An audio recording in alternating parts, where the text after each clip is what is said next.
Hola mis queridos amigos, nuevamente con ustedes, su doctor Tigre, el que ronca en esta negra noche neoliberal latinoamericana, sudamericana, ecuatoriana, hoy más negra que nunca, porque estamos viviendo ya no solamente la pandemia, sino algo peor, que es el camino directo al precipicio.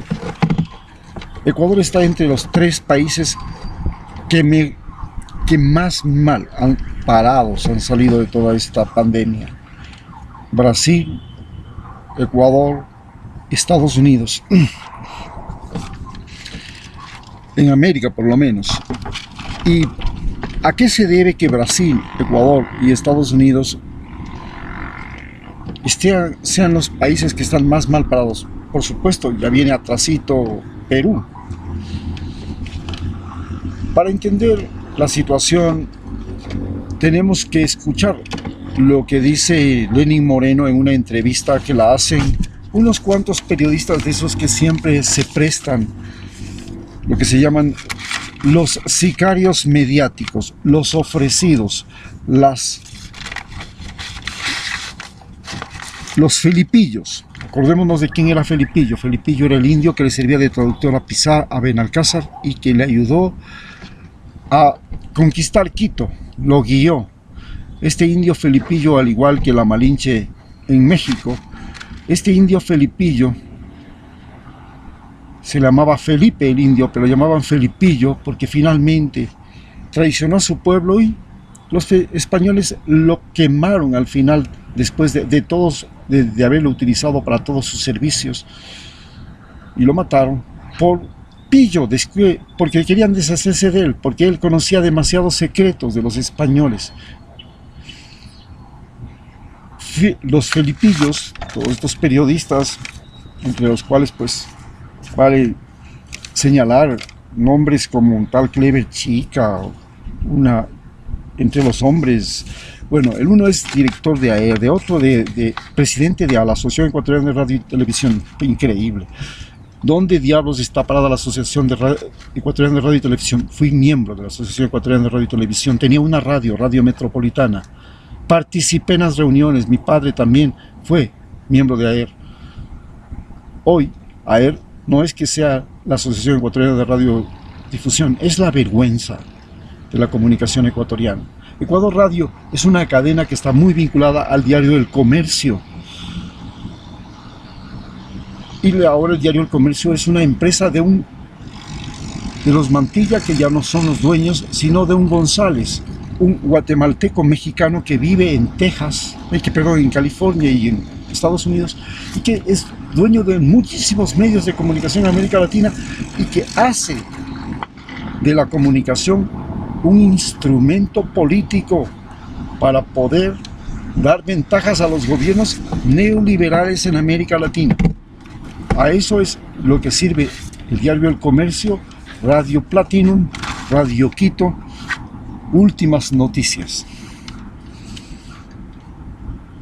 Por supuesto, no tenía que dejar de faltar la Barbie preciosa, acicalada, la Marilyn Monroe, la Barbie sin cabeza. Y esa se llama periodista. Y finalmente no tenía que faltar también aquella insidiosa, bochinchera, que también es periodista. Esos son los periodistas ecuatorianos. Esos no se puede comparar, por ejemplo, a un Farid Zacarías de CNN. No le puedes comparar con otros periodistas de categoría. Estos son como Rincón, como todos esos mercenarios mediáticos. Y estos se prestan para una entrevista al presidente que se llama la ronda de preguntas al presidente, donde el presidente se confiesa lo que ha sido su trayectoria política en Ecuador. Para entender cuál ha sido la trayectoria política del Ecuador, tenemos que partir de cosas muy concretas. Primero, él es un discapacitado físico que solo podía trabajar 2 horas diarias. Hasta ahora nos preguntamos cómo diablos, yo que fui compañero de él en el partido Alianza País, pero que nunca se me llamó siquiera para consultarme si este debía ser o no el candidato del partido, ¿cómo diablos llegó a ser el candidato de nosotros los que éramos de Alianza País? Si sabíamos que era un individuo físicamente incapaz. Yo como médico tengo que fijarme en eso y no tengo que tener pasión, ni presión, ni compasión. Cuando un médico tiene que hacer una cirugía y tiene que decir a un paciente, sabe, usted tiene cáncer tipo 4 y mejor vaya a arreglar sus papeles y a despedirse de sus familiares porque se va a morir, lo tiene que hacer. Y como médico se lo tengo que decir a Lenín Moreno, usted físicamente no tenía capacidad para ser presidente. ¿Por qué diablos fue electo y fue escogido? Y ahí comenzó el gran problema de Rafael Correa y de Alianza País.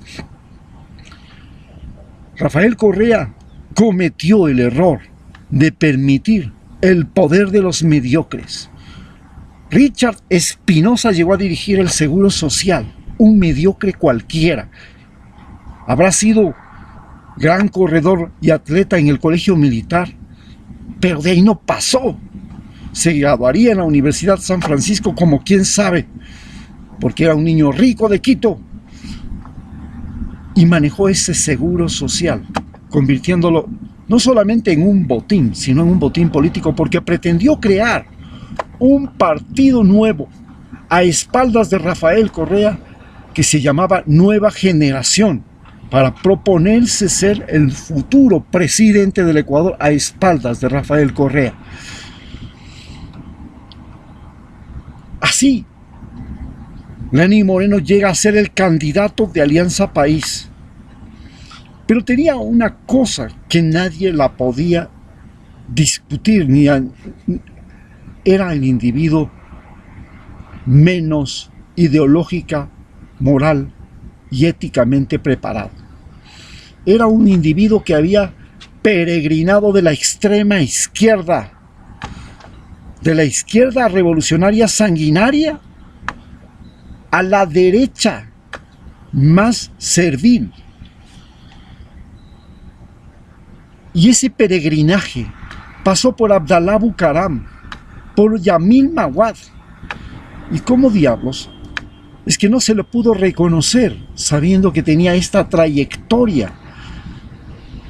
¿Cómo diablos pudo ser el candidato? Hoy, a través de esa charla que ustedes la pueden ver en YouTube y que también la pueden ver abajo, porque pongo la dirección para que ustedes la visiten y la reconozcan. Lenín Moreno, con la ayuda de estos periodistas que se llaman pasabolas, cuando son varones, como en las canchas de fútbol, el pasabolas que cuando se sale la pelota le pasa la bola al jugador para que siga jugando, y las otras que desgraciadamente en medicina se les llaman himen complaciente, cuando las mujeres son vírgenes tienen el himen, y resulta que hay veces que las mujeres pueden dilatarse ese himen y nunca se rompe. Son las vírgenes eternas que pueden tener relaciones sexuales y siguen siendo vírgenes. Más o menos así pasan a ser ciertas periodistas que se convierten, desgraciadamente, los periodistas varones en pasabolas y las periodistas mujeres en himen complaciente. Duro y feo al hablar así, pero eso es lo que tenemos, es el producto de nuestras universidades, porque en la universidad no se aprende periodismo, se aprende servilismo. En las universidades de periodismo de Ecuador. Y así habrá muy pocos que logren librarse de esta tara que es la formación de periodistas en Ecuador. Una de las taras de la formación académica ecuatoriana. Nos queda entonces por entender cómo se enfrenta a los periodistas. El problema, por supuesto, es la crisis generada por el coronavirus. Todos entendemos que esa crisis generada por el coronavirus ha representado, entre otras cosas, primero, que nos ha revelado que el coronavirus era un virus que nadie lo conocía. Bueno, esa fue la gran excusa.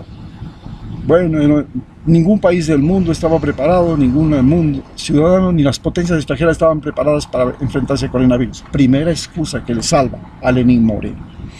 Segundo, que el coronavirus era masivo, tenía una virulencia terrible y ha creado una situación mundial única, jamás repetida, y no que posiblemente nunca se repetirá en el planeta, y es que todos los países podían vivir en tiempo real lo que le pasaba a otro y vivir con zozobra, esperando cuándo me tocará a mí que esta pandemia llegue y golpee las puertas de mi casa. Todos nos encerramos. Vino la cuarentena, le ha seguido la crisis económica y ahora le viene una crisis humanitaria, porque eso es lo que se viene encima de Ecuador, y detrás de la crisis humanitaria se viene una crisis política.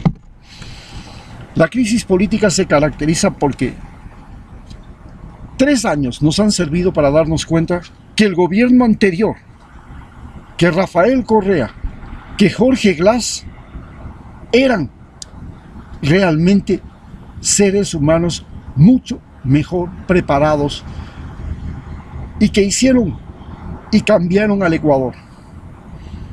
Que lo que tuvimos después de eso fue los parásitos oportunistas, los incapaces física y mentalmente, los incapaces moralmente. Porque ¿cuál ha sido la trayectoria moral de Lenín Moreno? Primero empezó siendo traidor. A todas nos consta porque votamos por él. Más de 4 millones de habitantes. Y gracias a eso ganó las elecciones donde había una votación de 8. Segundo, servil. Pasó de traidor a servil. Fue el siguiente paso. ¿Y cómo? Le dio las bases militares a los Estados Unidos, se pasó al lado de la derecha y se puso a las órdenes de la banca, de los banqueros, de los más ricos. Traicionó a su propia gente, a su propia familia, a su propio partido, a la mayor parte de los ecuatorianos que votamos por él, que no éramos los ricos, porque los ricos votaron por Lasso, no por él. Traicionó a los que votaron por él. En segundo, la siguiente cosa es que se volvió un canalla. Un canalla es una persona ruin y miserable que utiliza el engaño para salirse con la suya.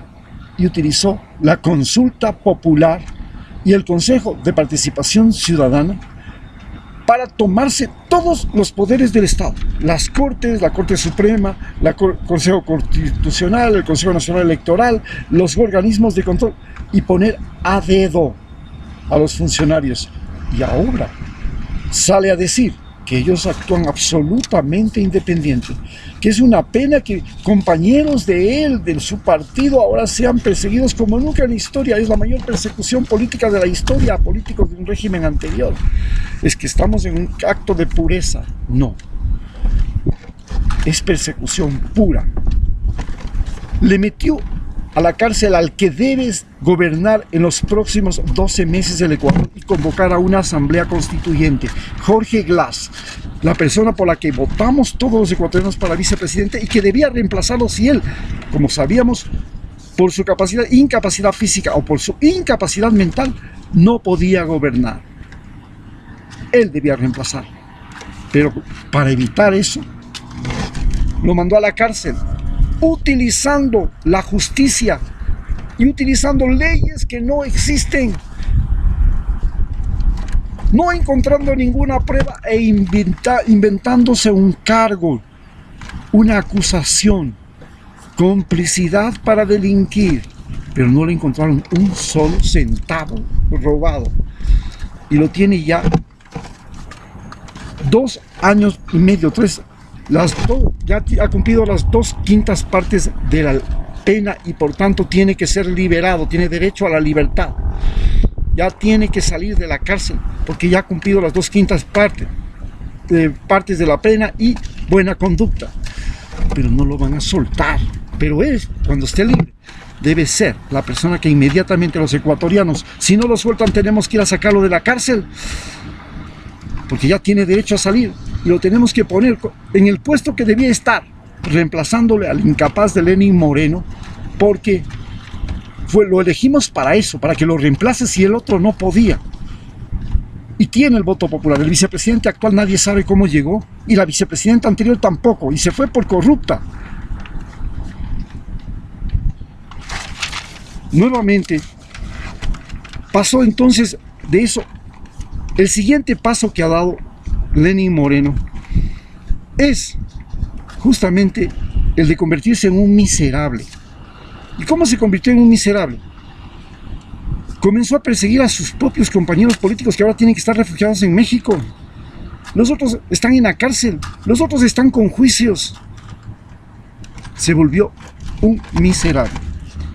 De ahí, el siguiente paso ha sido que todos los ecuatorianos vimos cómo se volvió un cobarde. El día de las protestas de octubre salió corriendo, se fue a esconder debajo de las faldas de la alcaldesa de Guayaquil, que era su encubridora, igual que el Partido Social Cristiano, mientras en Quito ardía Troya. Los indígenas protestaban, exigían que no se alce los combustibles. Como buen mentiroso, dijo: está bien, por la paz no voy a subir los combustibles. Hoy ha liberado el precio de los combustibles.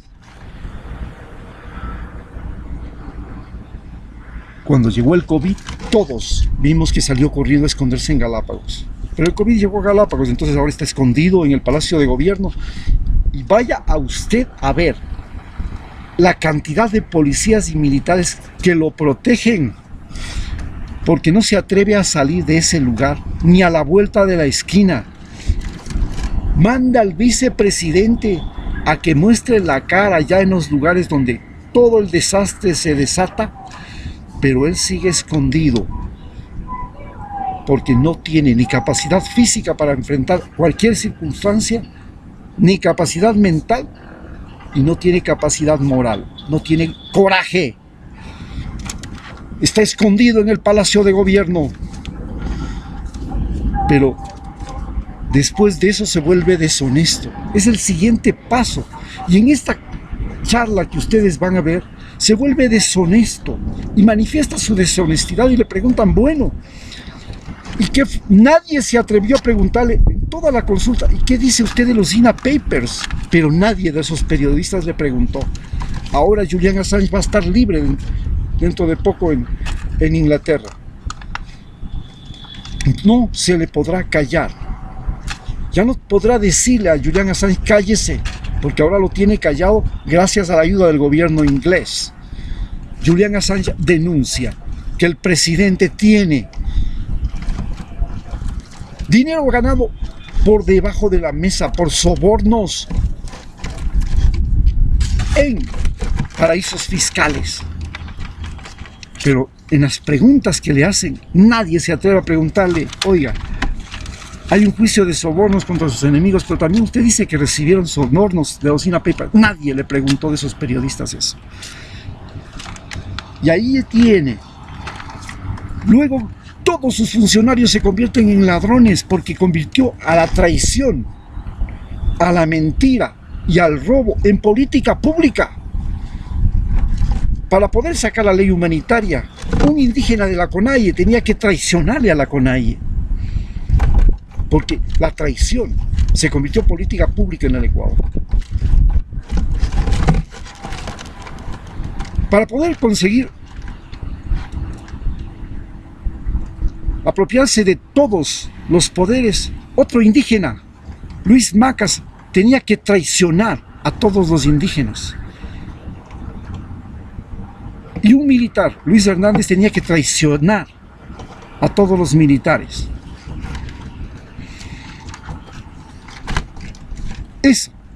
convirtió la traición en una forma de convivencia social.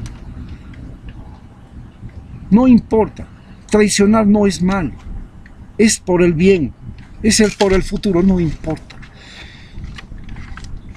La deshonestidad, el robo, se apropió de su propia vida. Finalmente, comienza ahora la intriga. Se volvió intrigante, se volvió Maquiavelo.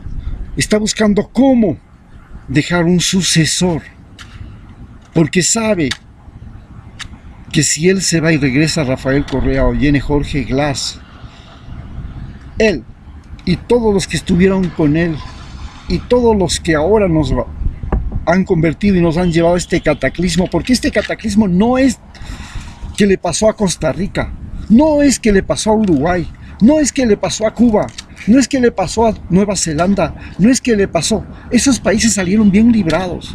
Nosotros no teníamos por qué haber pasado por esto, porque habíamos recibido la mejor red de salud de Sudamérica.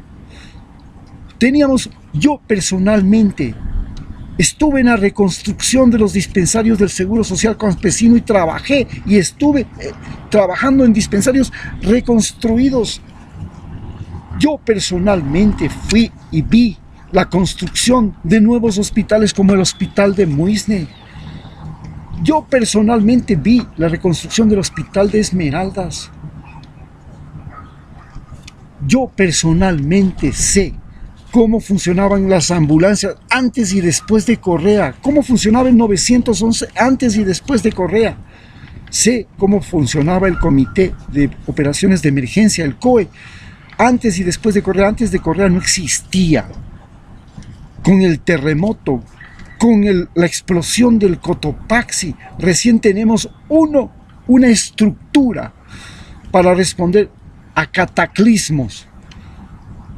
Porque teníamos un tsunami, teníamos un terremoto, teníamos una erupción volcánica, porque teníamos los temblores. El Comité de Emergencias tenía ya estructura. Basta con señalar que en cada lugar de la costa, existían sistemas de alerta temprana, alarmas para que la gente pueda, y en cada ciudad habían lugares donde le decían: si es que existe este problema, si existe un terremoto, hasta en Quito hay, usted tiene que ir a refugiarse en este lugar, tiene que salir corriendo de su casa y colocarse en este lugar. Hasta eso se planificó, se heredó. ¿Cómo diablos se vino todo abajo y no sirvió para nada? No sirvió para nada. ¿Sabe por qué?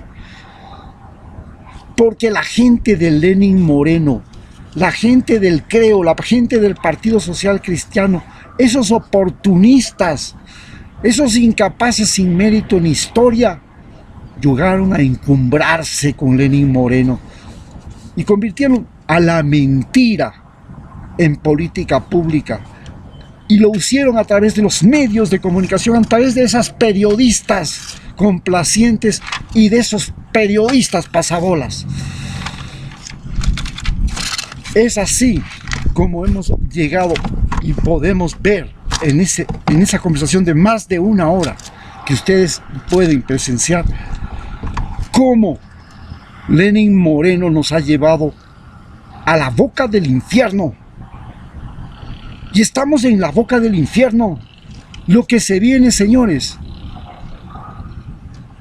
nadie puede predecir. Es una catástrofe humanitaria, como la que vivió Venezuela, como la que vivió Argentina. Hoy se viene encima de Ecuador una catástrofe humanitaria. Y todos los ecuatorianos tenemos que pensar seriamente como pensaron esos venezolanos, en cómo diablos me largo de este país, porque aquí no hay quien le salve. Palabras de Luis Hernández a mí en el correo que ahora está cerrado. A Ecuador no hay quien lo salve, pero sí lo puede salvar las protestas, la pronta destitución de Lenin Moreno, el fin de los asambleístas, el fin de esas cortes, llamar a una asamblea nacional para hacer una nueva constitución y poner al frente del gobierno a Jorge Glass y Rafael Correa, que nos probaron, que nos sacaron de la crisis. Ah, no, pero eso es volver al autoritarismo. Señor, si yo soy cirujano y sé que se va a morir,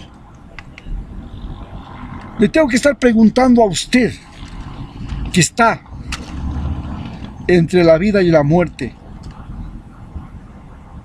si le tengo que salvar o no.